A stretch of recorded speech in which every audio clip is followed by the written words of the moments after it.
My life took an unexpected twist when my daughter, Emily, reached out to me for help after 3 days of staying with my ex-husband, Daniel. The message was chillingly simple. I'm stuck and there's no food. Panic surged through me. What had I done? I knew something was terribly wrong. Just a few seconds later, my fingers trembled as I saw the text Daniel sends me right after that. She will suffer if you don't send over $50,000 now. As I struggled to understand the situation, I realized that was a decisive moment. I had to act quickly. My name is Layla and my daughter Emily is everything to me. I used to be married to Daniel for almost 10 years, but then we started drifting apart. Our marriage had been a roller coaster of emotions, and not the fun kind. Daniel had a knack for pushing my buttons, and I was no saint either. My biggest problem with Daniel was his gambling problem.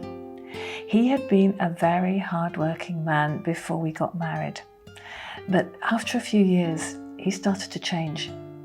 He had worked at a construction company for years, but after a minor accident that injured his right foot, they didn't let him come in anymore. He was devastated, and I was supportive. I took care of him and spent all our savings on paying his hospital bills. But once he recovered, he just lost that drive. He didn't even want to work anymore. He jumped from job to job and never stuck to anything, even when I tried to talk about Emily with him. She was our daughter, and it was our responsibility to provide a stable, loving home for her. But Daniel didn't listen. He got into gambling, and I was losing my husband just like that. I have to admit, I could have handled the situation better, but I was a young mother and I had no patience for a gambling husband. The way I talked sounded aggressive to Daniel, and that pushed us even further away from each other. Our fights were serious, and some of them would get physical. At some point, I realized I would be harming Emily if I kept staying in a marriage with Daniel. I filed for divorce. After a bitter divorce, I hadn't spoken to Daniel in years, but life was better. I threw myself into my work, focusing on building a career that would provide for Emily and me. I moved to another town. I got myself a stable job in marketing, one that allowed me to work flexible hours so I could be there for Emily when she needed me. It was demanding, but it gave me a sense of purpose, something to pour my energy into. Emily, my bright and resilient daughter, was growing up so fast. Her school became a second home for her. She was a dedicated student, always eager to learn and explore new things. Her teachers often praised her for her curiosity and her kind nature. She had a small circle of close friends who shared her interests, and their laughter echoed through our home whenever they had play dates. Emily was very mature for her age. She knew about the tension between Daniel and me and bitter arguments that had torn us apart. Daniel barely talked to her. He sent her presents from time to time, but he was rarely present. Thankfully, Emily was really strong. She was her own person, fiercely independent and positive. One night, a phone call changed the course of our lives forever. It was Daniel. I hesitated before answering, a mix of curiosity and wariness flooding my mind. His voice, on the other end, sounded strangely different, almost humbled. "Layla, I need to talk to you." "What is it?" I replied cautiously, my heart pounding. It had been 3 years since I last talked to him, 3 years since we had that bitter divorce. During these 3 years, he had only had short conversations with Emily and never directly with me, and so I was reasonably taken aback. He took a deep breath, his words coming out slowly and calmly. "I got a new job, a fresh start. I'm working as a security guard at a summer camp for middle schoolers." "What?" I know it's hard to believe, but I've been doing a lot of thinking, Layla. I'm getting my life back on track. I want to make things right, starting with Emily. My mind was a whirlwind of conflicting emotions. I didn't expect this from him at all. I stayed silent, unsure of how to respond. I want to take Emily to the camp with me. I think it could be a good chance for us to bond, to build a relationship again. Are you serious? Yes, I am. Please, Layla, consider it. I know I hurt both of you, but I'm trying to make things right, okay? Layla, I'm really trying. I stared at the phone, my thoughts racing. The idea of Daniel spending time with Emily in such close proximity was both frightening and hopeful. Could he truly have changed? Could he be the father Emily needed? But a part of me softened. Maybe, just maybe, this was his chance at redemption. Maybe he was sincere about making amends for the pain he had caused. Give me some time to think. Of course, I understand. We ended the call, and I was left with a whirlwind of emotions. Over the next few days, I weighed the pros and cons. Emily was growing up fast, and she deserved the chance to know her father in a different light. I remembered the bond they had shared before everything had gone sour. Maybe this camp could be a chance for them to reconnect. I decided to talk to Emily in her room about it. Hey, sweetie. Hey, Mommy. So, I had a conversation with your dad. You did? I thought you don't talk to him anymore. I guess he has changed. He got a new job as a security guard at a summer camp for middle schoolers like you. Really? Yes, really. He wants to take you to the camp with him. To spend time together? Yes, he misses you. What do you think? Do you want to spend time with him? I don't know, Mummy. I understand, sweetie. It's a big decision. But remember, he's your dad, and people can surprise you sometimes. I guess. And you won't be alone. You can take someone with you, someone you're comfortable with. Like Marley, my best friend from school? Absolutely. You two can have a great time together. Seeing Emily excited about the prospect of spending time with her dad was heartwarming, even though a part of me remained cautious. To be honest, I wanted to have a friend with her there, just to make sure she felt more emotionally secure. Reconnecting with your divorced dad would be a lot for anyone, not to mention an 11-year-old kid. I picked up my phone and dialed Marley's parents. My heart pounding as I explained the situation. They were enthusiastic and supportive, thrilled at the idea of Marley spending time at a summer camp. Little did I know that this small action would later save Emily's life. Before Emily left for the camp, I had taken a few precautions to verify Daniel's claims. I made a few calls to the camp, ensuring that he was indeed working there as a security guard. I even talked to the bus driver who picked up the kids. It seemed like Daniel was a really likeable character around there. I also packed Emily's bag myself, making sure she has everything she needed. And just like that, Emily and Marley were sent off to the summer camp. The house felt a little bit quieter without Emily's laughter, but it was also a time for me to take a deep breath and relax. As the days passed, I found myself checking my phone more often, eagerly awaiting updates on my daughter's life. It was a no-phone, nature-focused camp, so Emily could only get to her phone once every 3 days. But Daniel promised to send me photos every day, just as he promised. The first photo arrived just a few hours after Emily and Marley had left. It was a picture of the campsite, the lake glittering in the background. In the forefront, I could see Emily and Marley smiling, their arms wrapped around each other. My heart warmed at the sight. They looked so happy, so carefree. The next set of pictures arrived in quick succession. Emily was also smiling. Posing in front of different corners of the beautiful campsite, I felt like a huge burden was lifted off my shoulders. I was so glad Emily and her dad were getting along. That was when the nightmare started to unravel. I must admit, I was too naive. 3 days in, I received a concerning call from Marley's mum. Hello. Hey, Layla, how is Emily doing? We're worried about her. Worried? She's doing great, having the best time at the camp. What do you mean? They didn't tell you? About what? Marley told us that Emily had an allergic reaction on the first day of the camp. She said they had to rush her to the hospital. My heart dropped, and I felt a wave of panic wash over me. What? Allergic reaction? But I've been receiving photo updates.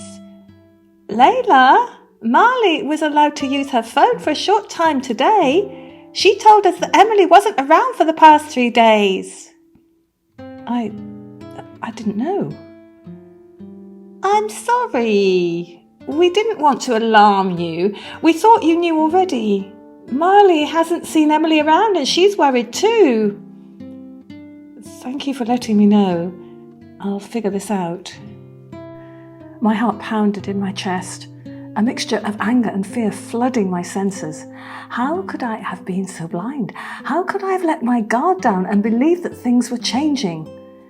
As I hung up the phone, a rush of emotions washed over me.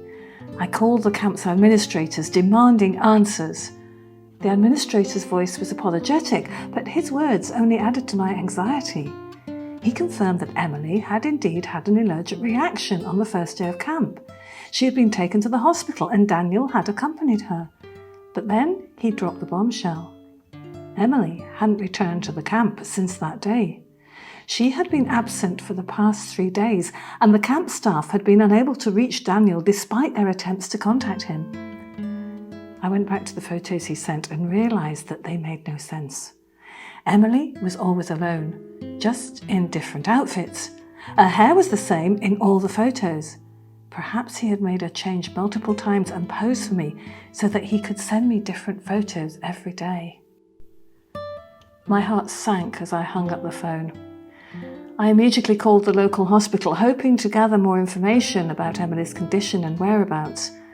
But the hospital had no record of her being admitted or treated in the past 3 days. It was as if she had disappeared into thin air.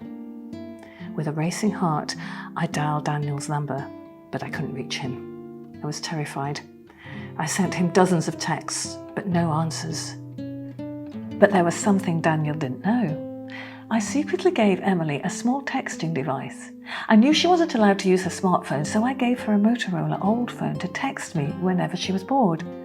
I was just praying that no one found out about that little gadget. Before I figured out what happened, I received a text from Emily. I'm stuck and there's no food. Down the basement in the mountains, close to camp. Panic surged through me. What had I done?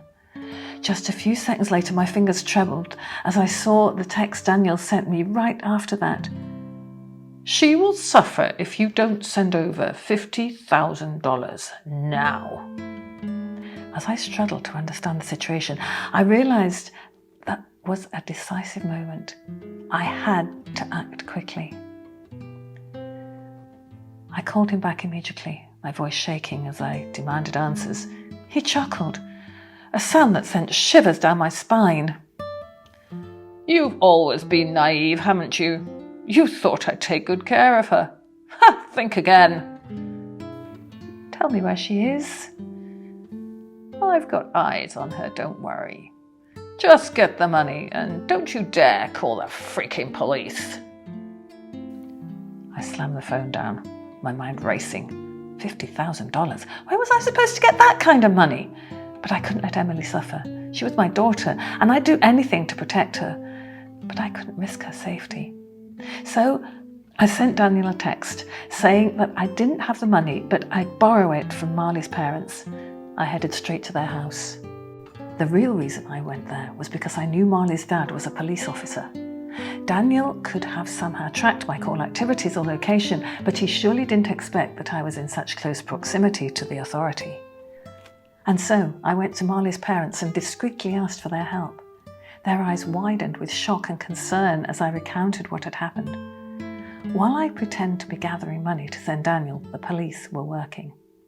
Thanks to Emily's text message, they were able to narrow down a few areas where Emily could have been brought to. Still, I needed to buy more time. The hours that followed were a tense blur, a constant battle between fear and hope. Every conversation with Daniel was laced with tension, every message exchanged with him a careful, orchestrated dance. My heart raced with each interaction, knowing that one misstep could endanger Emily further. At one point, Daniel was getting so frustrated that I had to wire over $20,000 to him, promising that I'm working on getting the rest of the money. And that was when I remembered something: the bus driver. When I was talking to him on the first day of Emily's departure, he gave me his phone numbers. I called him immediately and asked if he had seen anything suspicious. And that was when he told me about one crucial clue. He was the one who took Emily and her dad to the hospital. When he left, he had some time off, so he stopped by a bar, where he accidentally saw Daniel driving by later with Emily. He thought it was weird because he didn't even know that Daniel had a car. He gave us a very detailed description of the car, and that really helped the police. They checked all the nearby CCTV and found what seemed to be Daniel's stolen car that very night. The mention of the basement in the mountains was a pivotal clue, and the police combed through maps and satellite imagery to identify potential locations. And then, finally, a breakthrough. A location was identified, a remote cabin nestled deep within the mountains. It was an area that fit the description Emily had given, and it sent shivers down my spine. Could this be where he had taken her? I was waiting for the news, and that was the scariest moment of my entire life. Each minute felt like hours, and I was in constant pain. I couldn't imagine what could have happened to my dearest Emily. Then a call came. Emily had been found. The relief that flooded through me was indescribable, a mix of gratitude and overwhelming emotion. I held on to Marley's parents, tears streaming down my face as we celebrated the news. The rescue had been successful. Emily was safe, although Daniel was nowhere to be found. It looked like he had promptly escaped, and we had no idea where he went. I was reunited with Emily not long after that. As I held Emily in my arms once again, I thanked God for her safe return. It turned out that she had sent me that text as soon as she had the chance to, but there was no signal in the cabin. It wasn't until Daniel accidentally took her bag outside with him, where she hid her device, that the message got sent.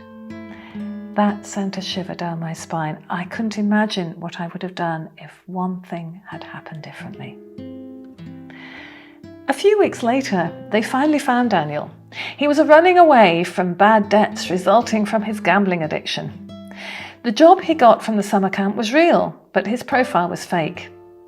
He basically applied with a different last name, having stolen somebody else's profile. It was all such a huge plan to get money from me, even when it meant hurting his own daughter. The funny thing was that he never intended to pay his debts. He was planning to fly to a different country and start a new life with the money I gave him. They found a flight ticket and a hotel arrangement that he had made. But unfortunately for him, his flight got cancelled due to bad weather. That was the reason why he didn't call me right away when he got my girl. He was buying himself some time. He was arrested and put in jail, and we got a restraining order against him for life. In the end, Emily's well-being remained my top priority. We worked together to navigate the emotional aftermath of the ordeal, seeking therapy and support to help her heal. She was surrounded by a network of people who loved and cared for her, and that sense of belonging provided a source of comfort as we moved forward. The journey had been a painful one, filled with twists and turns. And yet I was determined to ensure that Emily's future was one defined by hope, healing, and a renewed sense of strength. Now it's been years since that incident, and I get to send Emily to college. I still get anxious from time to time, but I do know that we're in a much better place now. Emily has grown into a strong, beautiful, and smart woman, and I'm so proud of her. What would you have done if you were in Layla's shoes? Share your thoughts in the comments and give us a like if you enjoyed the story. Thanks for watching.